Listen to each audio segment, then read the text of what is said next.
Good morning, everyone. Welcome to the second day of PASC. This is Nicola Marzari from EPFL, and I have the pleasure and the honor to chair today our first plenary speaker, that is Professor Giulia Galli.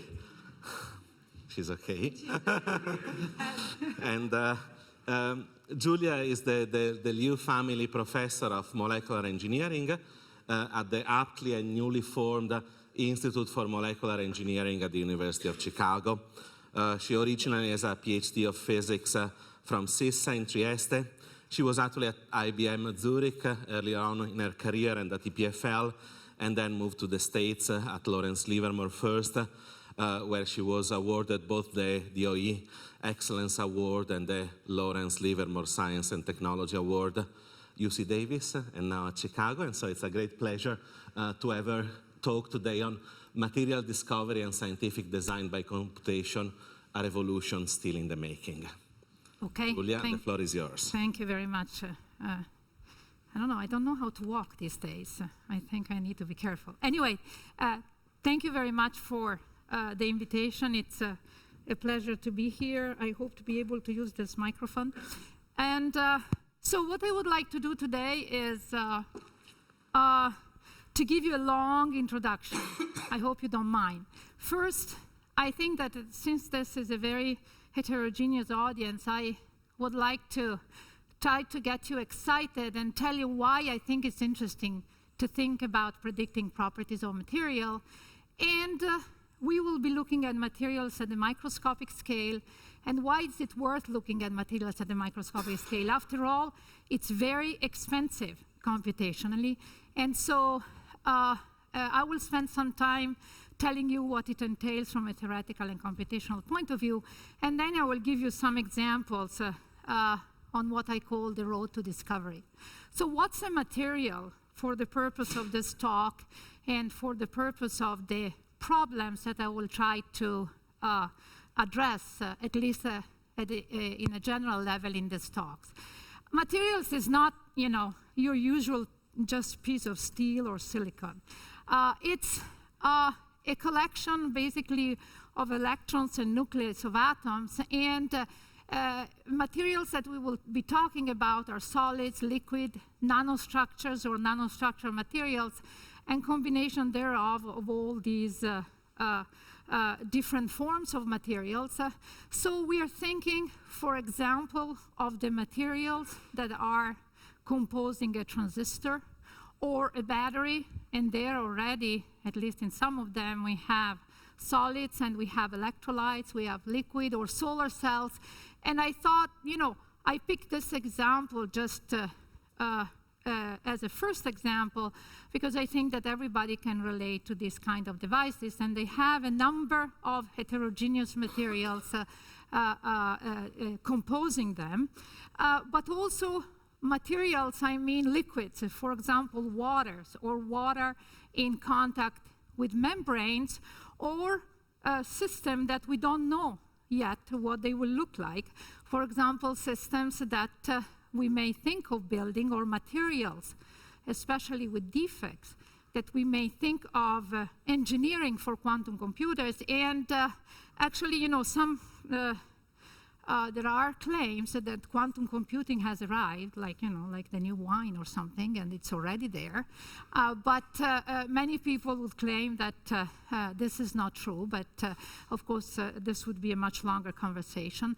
Or again, staying with materials that we would like to engineer and we don't know yet, for example, for printable electronics, or eventually some kind of combination of system that would allow us to do artificial photosynthesis. Okay, so which problems? Which problems do we have in mind when we want to look at materials at the microscopic scale, and we want to use computable forms of the equation that describe the properties of materials? Really, the problem that we have in mind is this one, right? We want to be able to describe material properties and to relate the material properties, a bunch of properties, just not one, that we compute to the function of materials.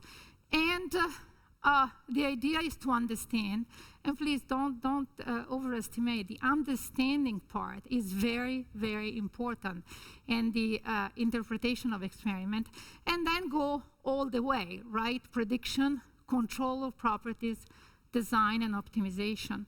So which problems? Well, some of the problems that we, and of course many others, in the field of material design, or with the end goal of material design, are interested in are problems related to energy conversion, for example, solar and thermal and energy storage, quantum information, nanosensors. Actually, you know, nanosensors and quantum information, apparently two different topics, are the new technologies, or the new ideas are based on very, very similar kind of materials. And I mentioned, for example, membranes for clean water. One thing that I would like to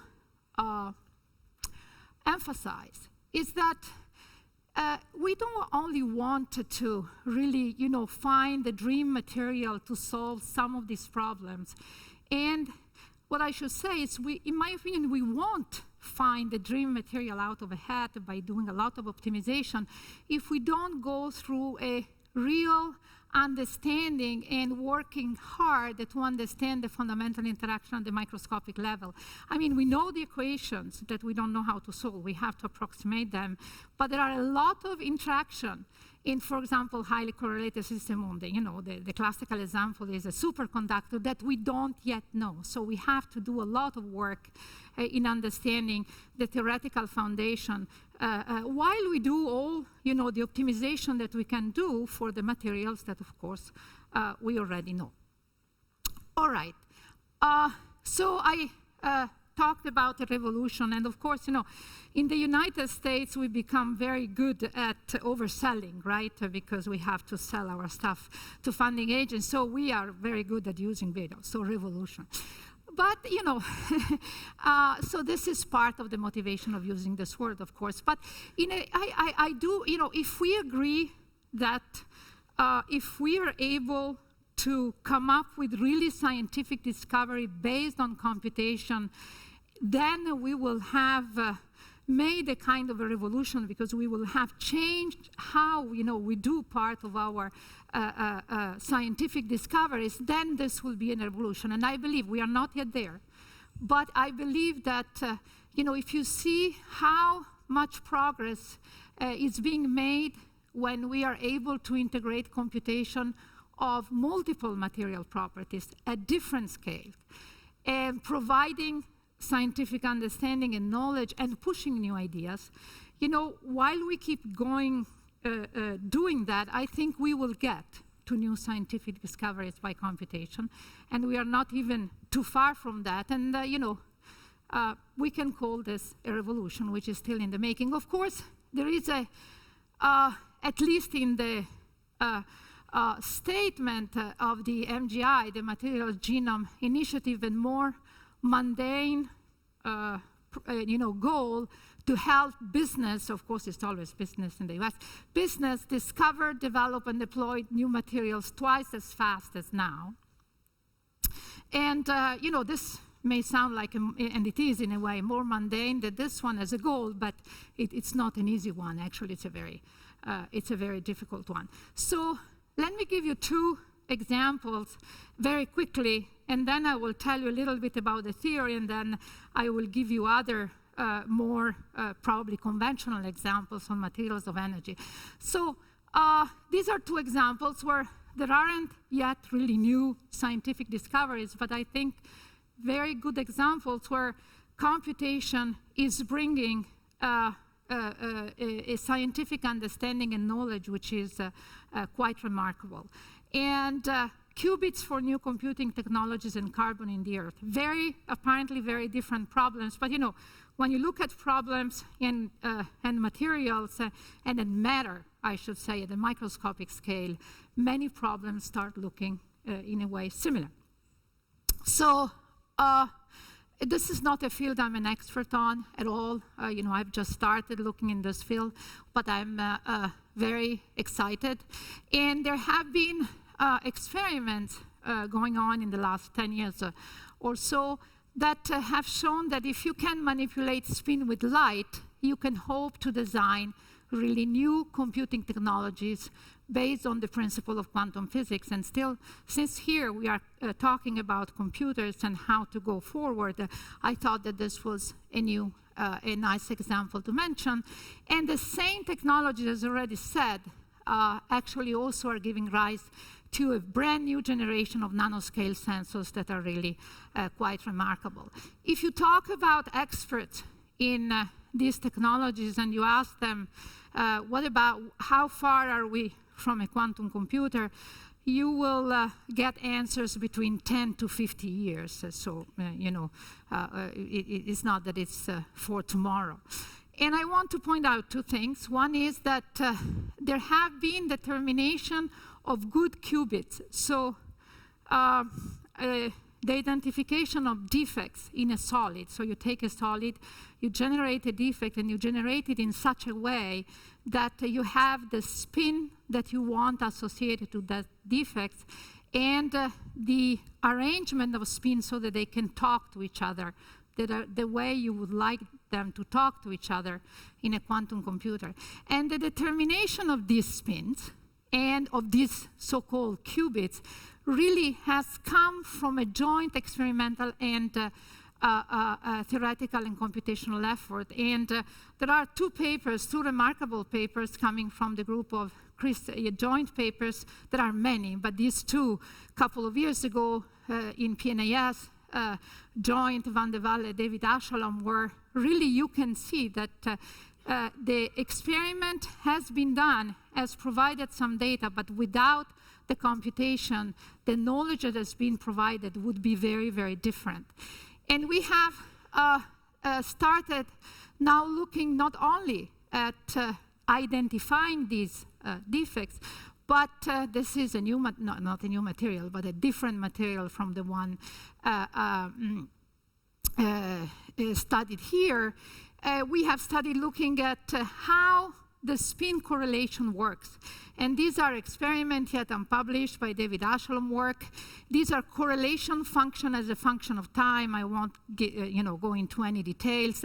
As a function of the magnetic field. I want to make 2 points with these graphs. This is the experiment. These are theoretical and computational results.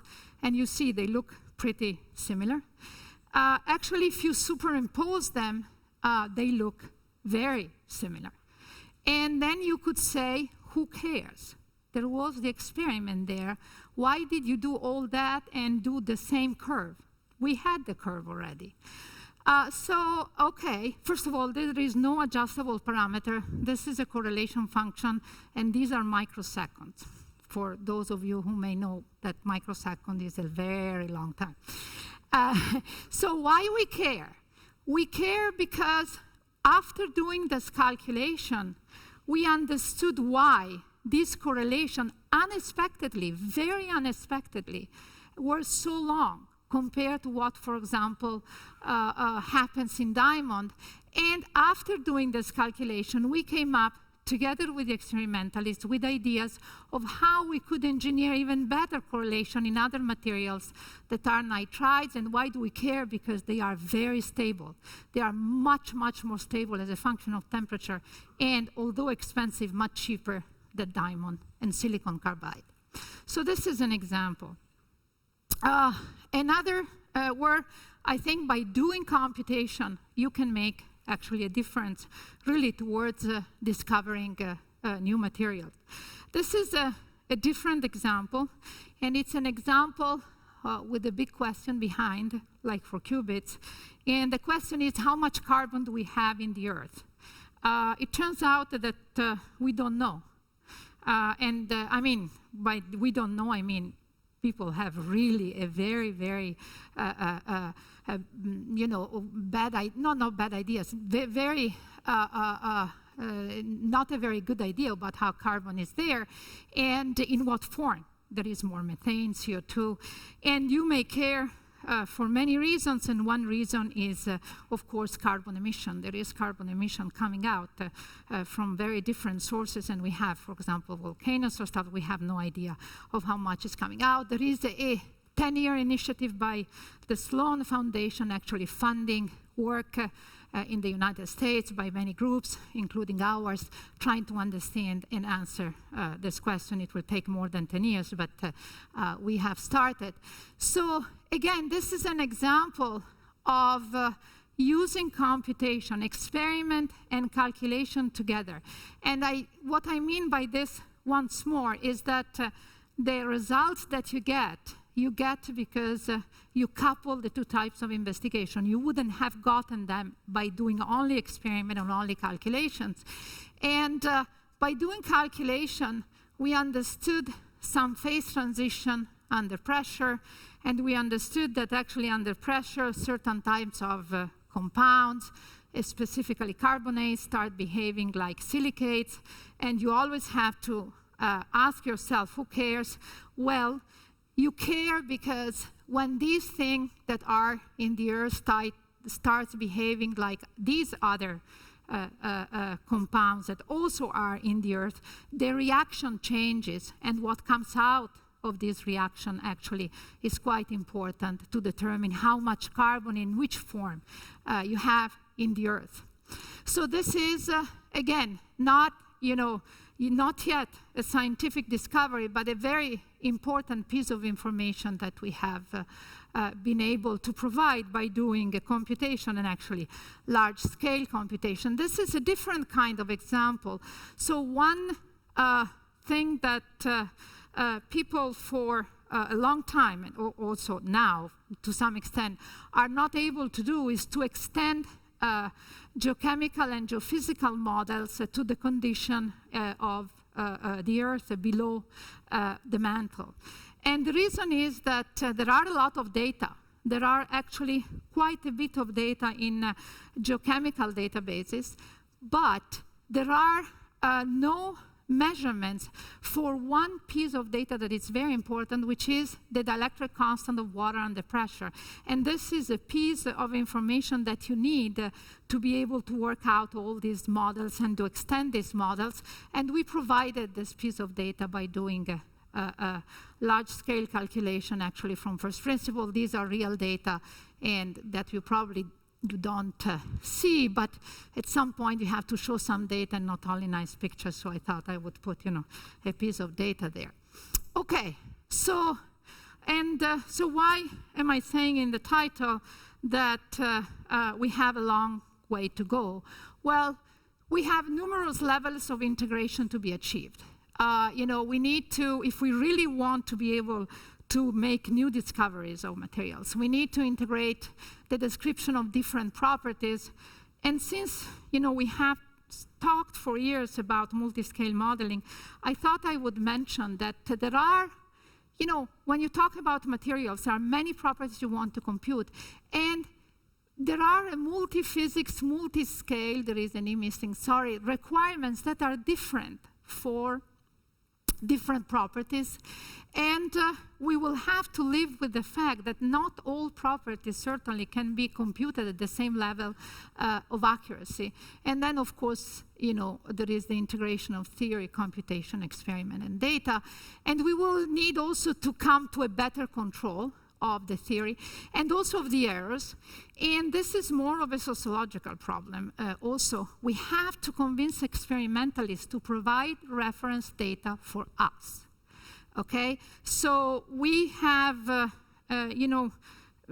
computational material science have been seen as a service for some time, 20 years ago, and by editors of journals, it's like this today too, like just put some calculation there to make it look better.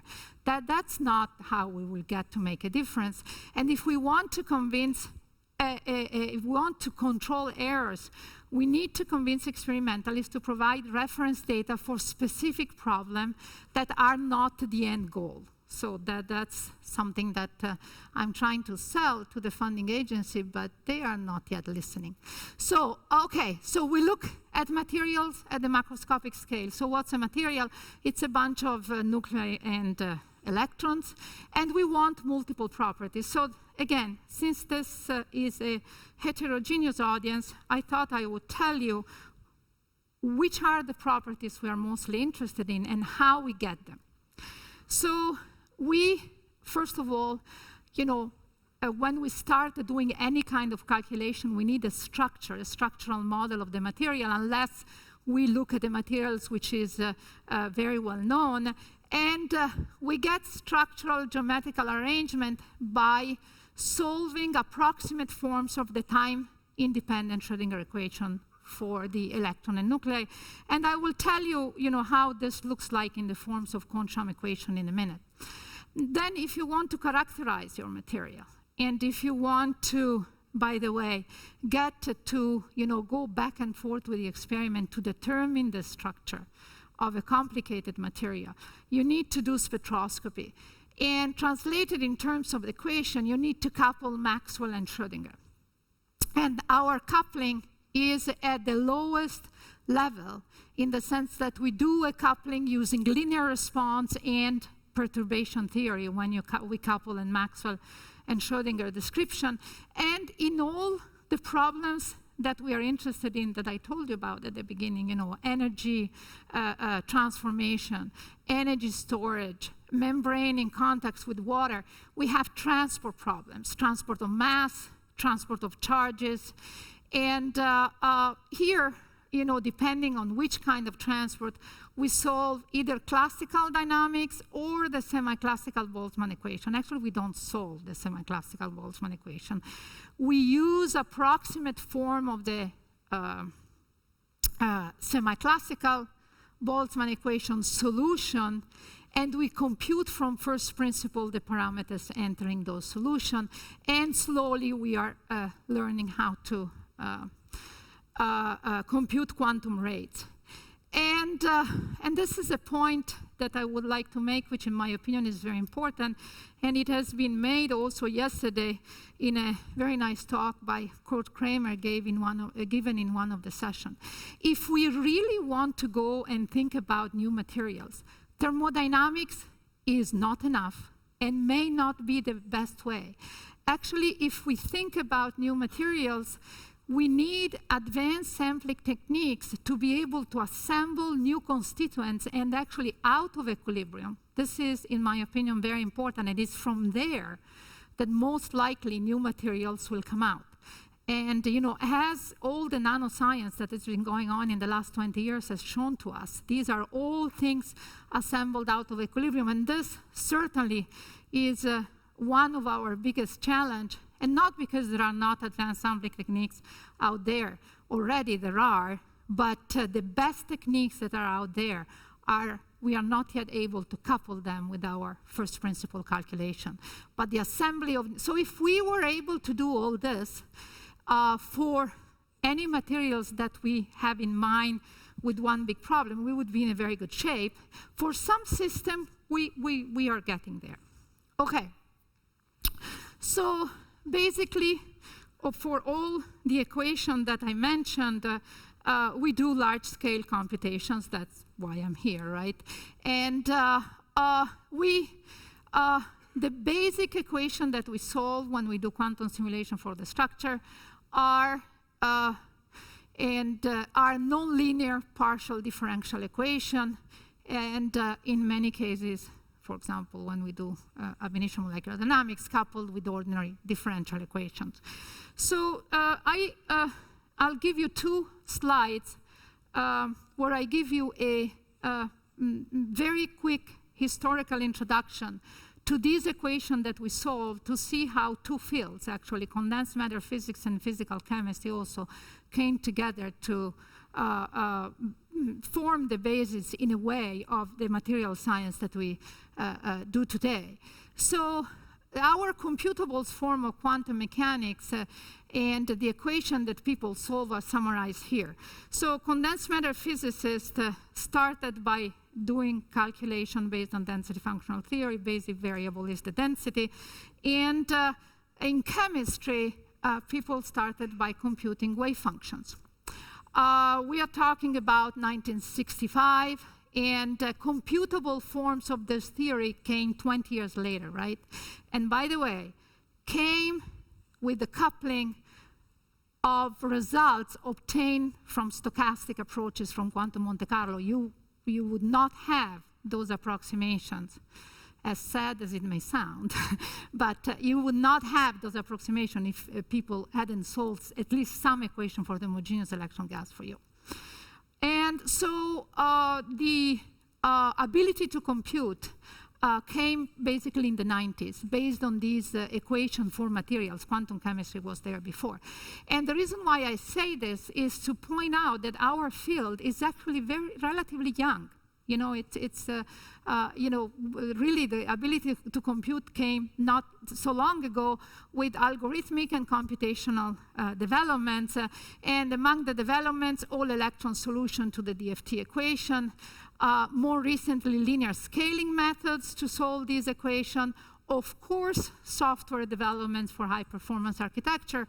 And the coupling of the solution of this equation for materials at the quantum level with dynamical properties done at the classical level with the molecular dynamics, of course, pioneered by Karen Parinello. And this technique here, together with some development here in the kind of functionals that we use for solve this equation, actually contributed to putting together the fields that started separately of condensed matter physics and physical chemistry. And on this basis, we built the, let me call them predictive techniques that we use today to simulate materials.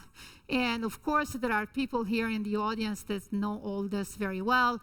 And I'll go very quickly, but for those of you who don't know, when we do first principle molecular dynamics, we solve and couple nonlinear partial differential equation to get this energy, and then we solve ordinary differential equation to solve the Newton equation of motion.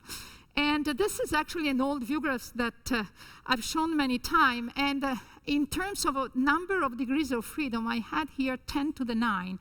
And then yesterday, one of the speakers said, keep in mind, 10 to the 10 degrees of freedom. And I went back and I computed how many really degrees of freedom we are able to optimize today for this equation, for example, on BGQ, one of the machines that we are using with the largest number of processors that we have been able to use. And indeed, it's 10 to the 10. It's 10 to the 10 also in our field. So these are the equations, as I said, and in their standard form, used in many, many calculations, although there are linear scaling methods, the scaling of this computation of the order n to the third. And they contain a term here. They need to be solved self-consistency. They depend on the solution, and there is a term that we approximate. This is our approximation. This is the quantum mechanical difficulty of describing electron-electron interaction that it's lumped in this term. We don't know what it is, and we approximate this. And there are many approximations defined by a bunch of acronyms in the field. And of course, the accuracy of what we do depends on the theoretical approximation that we choose, on the system size, and of course also on the sampling. So again, because it's a good practice, why are we doing all this? It's terribly complicated, and do we really need to do all this? And there are many answers, but I chose an old answer, and in a field that is very, very well established. And of course, you could talk about solar cells, materials for energy. There are zillions of different elements, interfaces, and defects. But even if you just look at very traditional semiconductor technology, and if you look at the elements that actually mattered to understand traditional technology in the 80s, 90s, and then 15 years ago, at the beginning of the 2000s, you see here in the 80s, maybe you could get away by fitting your interaction, by picking the elements that you are really interested in, silicon, silicon dioxide, hydrogen, and people did that. People did that for a long, long time. Then come the 90s, and there are, elements coming up, hafnium pops out. And then the 2000s, these are the elements of interest with semiconductor technology. You cannot fit this. You do need to go first principles.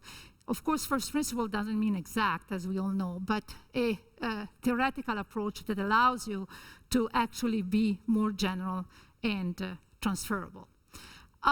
This is a plot of the performance of first principle codes as a function of the year on number of different machines, and there are different, this is not an exhaustive list, there could be many other codes, but I want to use this to make 2 points.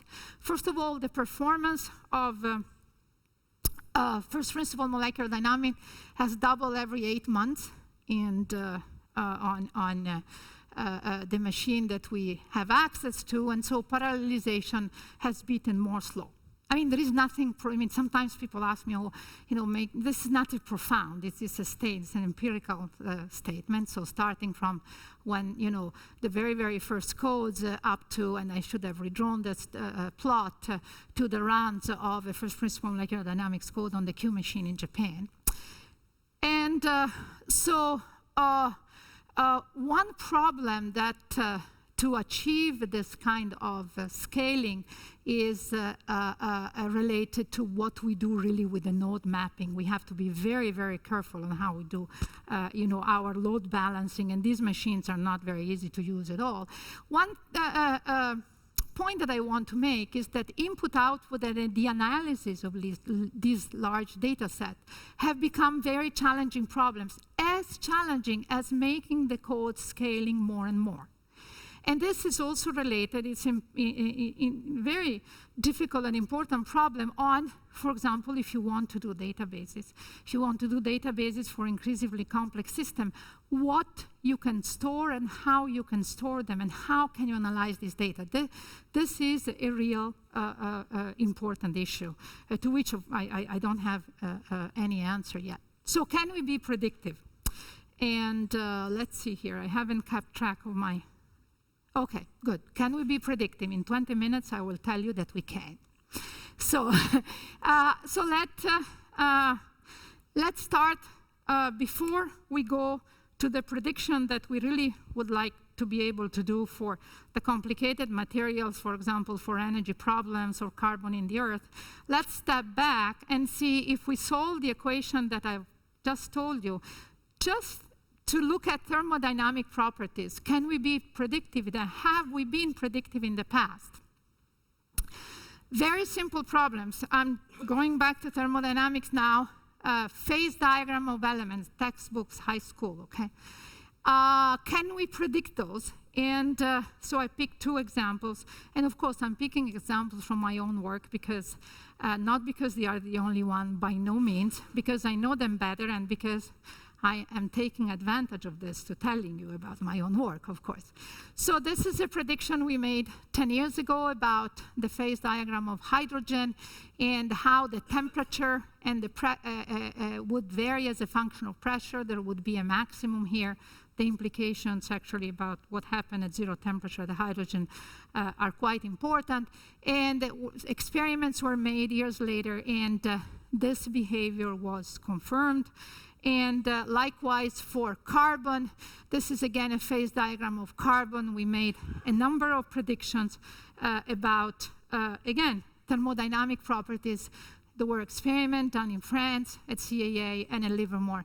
And our results were confirmed not only qualitatively, but also quantitatively, even if I think that the quantitative agreement that we found here with Silvera data is because of cancellation of error. There should still be some quantum effects there, but that would be a longer conversation. We also made a prediction, which is still out there, about a simple element, boron. And our prediction is on how the defects at low temperature are arranged in this material. And one reason why I want to bring up this example, actually 2 reasons. The first is that we would have never guessed the result of the complicated arrangement of defects based on any theory had not been able to do very large-scale complicated computation. And this is a coupling of ab initio calculation with cluster expansion and Monte Carlo simulation. This is really something that we would have never guessed, and that we did, and we understood only because we were able to do large-scale computation. The implication of having defects on the entropy and even on the third law of thermodynamics of having a system like this are quite deep, or could be quite deep, but these predictions have not yet been confirmed. Okay, so now let's go to much more complicated. So we go from thermodynamics, okay, 10 years later or something like this. Can we do something that involves interfaces, solid-liquid interfaces, chemical reaction, excited states, all this. This is the results I'll show you are part of a big collaboration, again, within the context of an SF Center on chemical innovation in the United States. This is a problem. We want to find a way to do artificial photosynthesis. There are a lot of experiments going on in many groups. And this is a split up of the problem. So we want to, artificial photosynthesis is not only splitting water, but let's think that we want to split water first. We want to do hydrogen and oxygen out of water by putting a piece of material in contact with water and using the light of the sun. I mean, we could do this with platinum, right? But there are a number of problems, including that platinum is very expensive. We do want to do this with the sun. We want to absorb light. We absorb light in the material. The light creates some charges in the materials, and we want to use those charges to do a chemical reaction, possibly with the help of a catalyst. Okay, so how do we go about solving this problem? And I'm not going to explain this slide, so don't be too worried. So, but what I want to make, the point I want to make with the slide is that, see here, you don't only have to, at equilibrium, describe the interface of water with a material, but you have to describe photoexcitation. So the equation that I've shown you before, which are the Kohn-Sham equation, and there are this approximate form of the Schrödinger equation, actually are not enough in terms of accuracy. And you have to go beyond that, and you have to couple your solution with the interaction of electromagnetic field, and there are several ways of doing this. One is doing many-body perturbation theory. It's based on a Green's function approach, and you solve equations that are a little bit different than there are mentioned here. And a couple of years ago, specifically for this problem, we wrote about how to, with also a kind of new algorithm, solve this equation. But for the purpose of this talk, I just want to remind you that when we go and look at excited states, with this level of theory, we add another layer of complexity also in terms of scaling. This is the number of electrons in the system. First equation I showed, n to the third. This is n to the fourth. So we spent actually a lot of time. So this is the equation similar to what I showed you before, except that here, instead of having a function of DFT, you have a much more complicated object. And again, I'm not going to explain the details unless you ask, and if you ask, of course, I would be extremely happy to answer your questions, and please ask. But anyway, so the point of this is that if you want to do this calculation for the system that we are interested in, you have to think about changing the algorithm. And this is a theme that is a recurrent theme in our world, right? We have some equation, we learn how to solve them, we learn how to use the big machine, and then we hit a wall and we have to step back and start thinking about a new algorithm. And we have done this for this equation, and then people always ask, so how fast is your code, and are you better than me, and I'm better than you? Okay, so the question is, can you actually solve type of problems with this new algorithm you couldn't do before? with what you had and the algorithm and the code? And the answer is yes. And so I think that if you answer yes to this question, you actually tell yourself that you have done a step forward. And I think that this is what we have done with this algorithm. Have we solved all problems? Of course not. Okay, so we have not done this only by doing a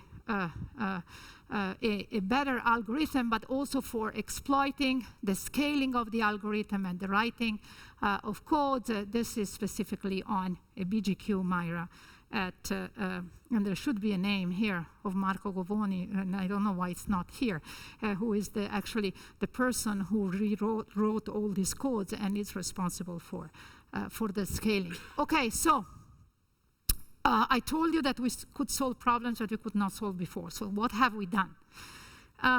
We have done several things. I will show you two things in two questions that we have answered. First one is, this is the question: what makes a stable semiconductor or insulator a good photoelectrode to split water? What are the descriptors, or what are the most important quantities that we have to look at to understand whether this is a good material? And I would like to point out that for a long time, and still now, most standard searches are based on bulk properties. You take the bulk, you compute, for example, the gaps or other electronic properties, and you decide. And this is way not enough, okay? So what we have done is the following. We have been able to couple quite long-scale ab initio simulation of a surface, solid, with water on top of that, and water is a very difficult liquid, with calculation of electronic states within many-body perturbation theory, higher level than plain local DFT.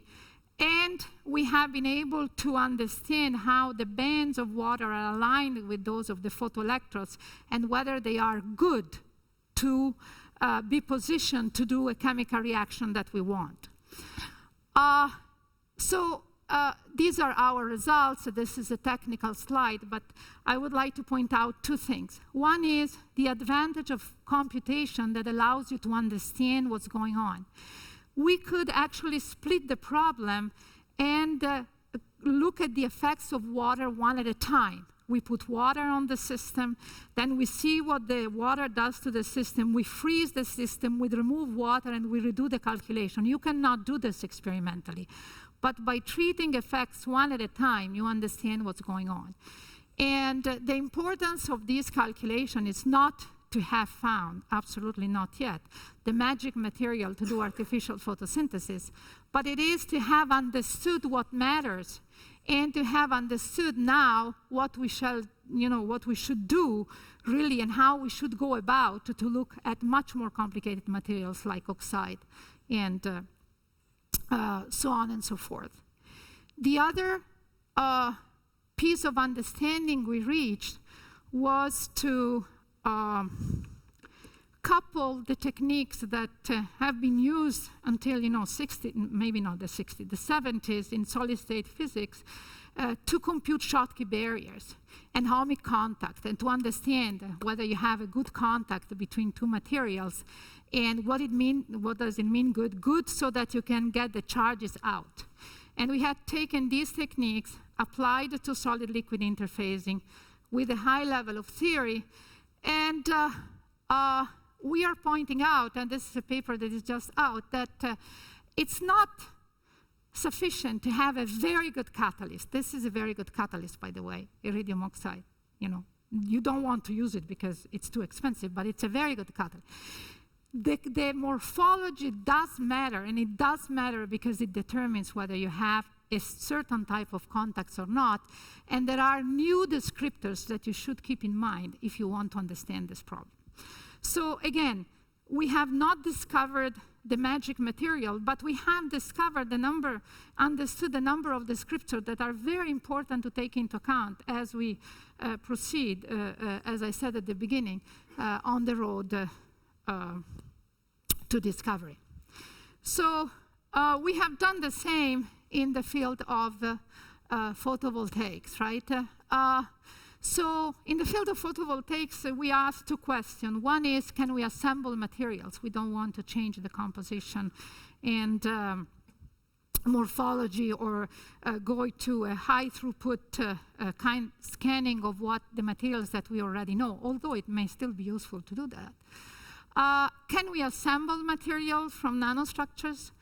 And also, I won't talk about this in details, but we don't want just to exploit the plain photovoltaic effects. We want to understand whether there are other effects, like multi-exciton generation, more charges for one photons that we could use. So again, just a summary here.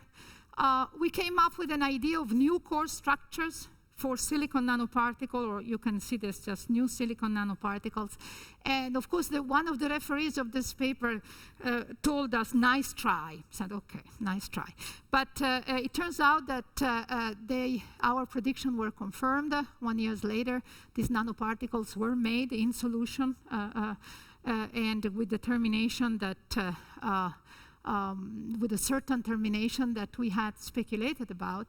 And then we found a way to embed the nanoparticle into 6 compounds. So, by the way, I do not think that the embedding and that this is a material that would really work to put silicon into zinc sulfide. But again, like in the case of the photoelectrochemical cells, we have understood a number of descriptors and a number of physical reasons that gives you the right alignment of levels that you have to have if you want to take charges out. And we have not only looked at assembling out of equilibrium nanostructures, but also we have looked at naturally nanostructured silicon. These are clathrate of silicon, made actually for totally different reasons for thermoelectric applications. And we asked ourselves, can also these thermoelectric materials be good solar materials? Again, we made a bunch of predictions about the electronic properties of these materials, and experiments were made a few months later confirming both our prediction for the band gaps and the mobilities. So for those of you expert in the field, this kind of agreement for mobilities, especially the way we have computed them, it's too good to be true, okay? So, I mean, it's not that we should think that this is what we would get for any kind of materials like this. There may be cancellation of errors. So what I believe is the order of magnitude, and I think the order of magnitude, or probably an error or a factor of 5, 6, 7 is probably associated to this number, but still, it tells us that we can start predicting mobilities. And there is much more to mobilities than what we have done. And I think this is one of really the challenges in our field, to be able to actually compute the transport properties in a much better way. We have done some calculation in the past with the semi-classical BTE. The real difficulties in lifetimes, and we have some ideas on how to go about lifetimes, and also coupling to Markov's theory, and also some ideas on how to assemble nanoparticles. Although, again, to really do a good job of assembly, you have to be able to use better sampling methods, and basically we are just doing this by hand.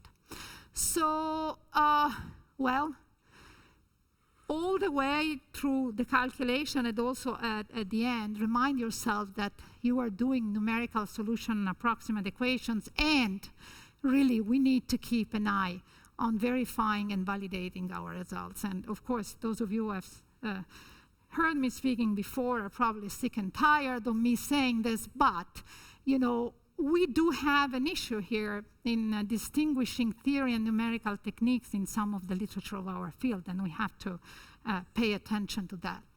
So let me conclude. You know, I hope I showed you that if you really are able to integrate methodological and algorithmic development, and with experiments and, of course, optimized codes, you can come up with a good scientific understanding that, in my opinion, will lead in not too far future to scientific discovery.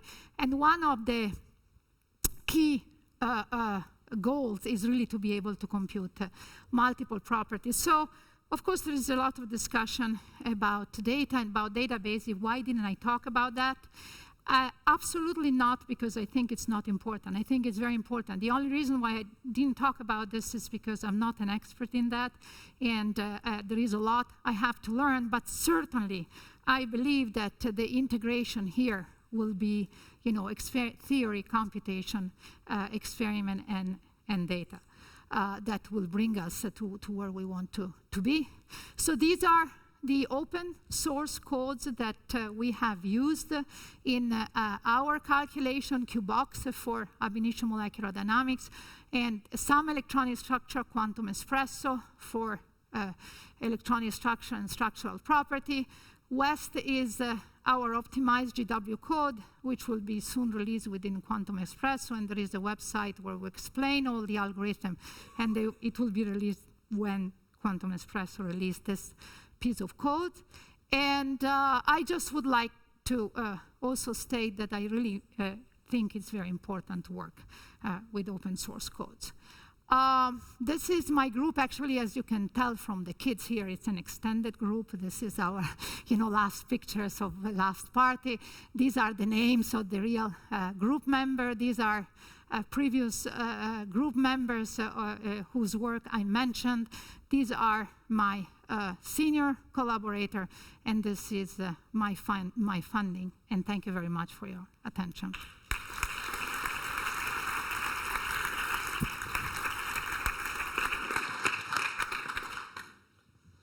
Thanks, Giulia, for this wonderful talk, and we are open for questions. Of which I actually have one. So suppose Hillary finally makes it to the White House. So That's a big question. She calls and says, Giulia, I'm not happy really how it's going. So you really get to decide the priorities and where we spend money in research. Wow, okay. So what would you do? Where would you put the money?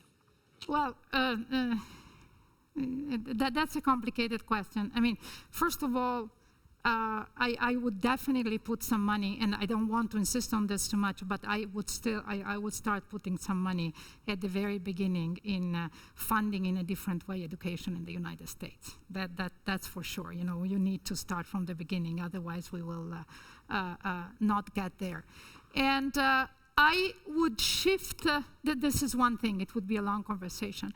I would shift a little bit, and this is in terms of strategy, the focus from big centers that we are all part of and that are important to letting some free energy and some more creativity to single investigators. I mean, the big centers, I like them. I'm part of several of them. I like the idea of the integration with experiment data and all that, but I think that they are squeezing too much the fact that there are people individually who want to have their own idea. Okay, I think that I think that there are a lot of very important, now that I started looking at this project on the Sloan Foundation and carbon emission from the Earth, I started learning that there is a lot of material science that would be very, very important to do for climate change. So I would actually shift some of I mean, it's very important to fund materials for energy, but I think that there are other calls that we could put out there of material science or condensed matter physics related to climate change. And of course, if we have Republicans all over the way, so they throw a snowball in Congress saying that it's cold where they are, so we are in a bad shape. But thanks, Giulia. Thomas, so the instructions are that you have to press the button on your microphone and wait for a few seconds, because we need actually the question to go through the microphone to be recorded. Thomas. Yeah, thank you, Giulia, for this great talk, giving some updates. You talked mostly about using electronic structure theory to make predictions But if you look it from the materials genome, and you also acknowledged, there are some, predictions are often qualitative, sometimes quantitative, but you pointed out to the accuracy problems that we have. When you mentioned the materials genome initiative that tries to go a step further and use, searches, do material searches rather semi-automatically or automatically.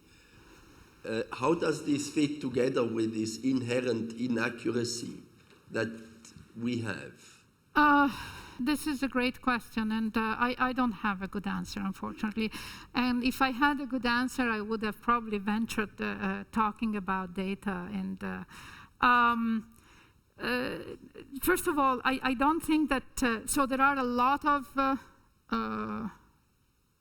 so there are the understanding of the descriptors, as I said, and understanding what's important to predict a material, for which you just have to, you have to control the accuracy, but you don't have to have the accuracy, the CI accuracy or the QMC accuracy. You can do and understand the predictors with a limited accuracy. If you just want to do high throughput and all that, I think that there is a lot of work to do in at least checking our data and putting some error bars. How we really go about doing that, I don't know. Maybe our chairman here would have better ideas than me. I mean, I don't know.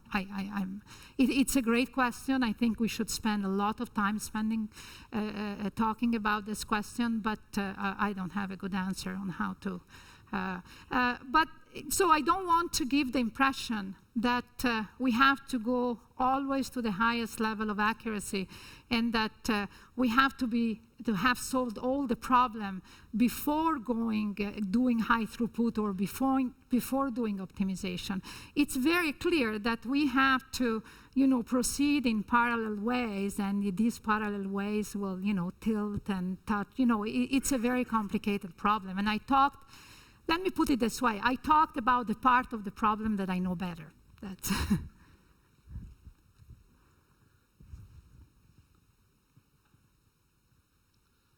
So yesterday it was mentioned during the first talk, I think at a certain point it was said, PhD students are very conservative and the problem starts to get complex. And you were showing a curve on an 8-month cycle. And the question is, I'm actually confident that computer capacity, throughput capacity will keep going. Do we have the intellectual capabilities to, keep going with them? No. And no. If we don't, the fault is not, part of the fault, of course, we are always saying bad things about funding agencies, but, and since probably there are no American program maybe. Let me go on, It's recorded. Yeah, it's recorded. No, so what, so let me just say one of the reasons why this is so. All the method development, not all, but many of the method developments that we have done, and you have spent many years in the United States, we have done hiding them behind the application that we really wanted to get to, right? We cannot tell our funding agency, we want the best GW BSC solver, or we want the best sampling method tomorrow, and then no. So you have to say, I'll cure cancer, and then, okay. And so the PhD students, they want to cure cancer, or they want to solve the energy problem. They don't, because this is what they will sell for their career and all that. So, and this is part of also what I said before, that we have to let, big centers are great, but also some free energy to individual investigators that should put more effort on method development, algorithmic development, and this should be more appreciated by funding agencies and also from journals. You don't ever publish a new method unless you have this wonderful application in Nature of Science, and Nature of Science are still considered when you're up for tenure. So there is, these are not only scientific problems. That's the thing. It's, Thomas. Maybe to this point, I can comment on one of the slides. You had the work of David Archalon and Van der Walle. And you almost a little bit downplayed the accomplishment. You said, you have this long spin excitation lifetime and the computation that fits with it. And this is a PNAS paper you said like 2 years ago. No, actually... Turns out the discovery of this long spin excitation was in at least 10 years earlier. And there was a DARPA spins program. Everybody was exciting about how to use this in technology. But the program in the end went nowhere because there was just no foundation, no understanding, no ability to explain and relate it to the materials. And it seems that this is now possible. So somehow... So first of all, these are our data, and I'm very far from downplaying them. Yeah. I am here to advertise them.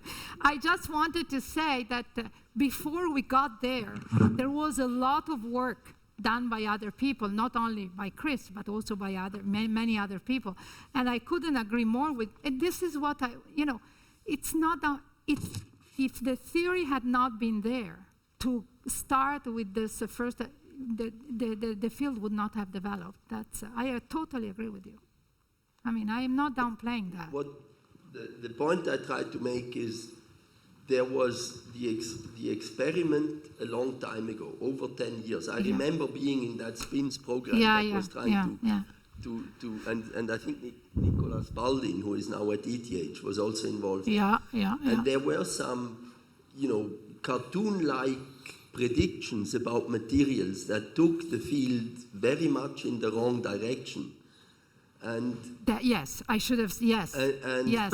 And I think now that you have a first principles understanding and you can really relate it to materials, now we're in a position to actually do what the spin programs try to do. And actually I should have said that, and I will use what you just said in my next talk, because I've seen the cartoon type prediction that people came up with when they published very high profile paper, and they were very badly wrong. And it's when you could compute that you could actually revert, and absolutely, that's a wonderful point, totally.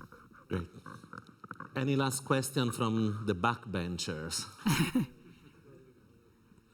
Okay, if not, I'll do it like in boxing matches. Okay. Thanks a lot, Giulia, for this great talk.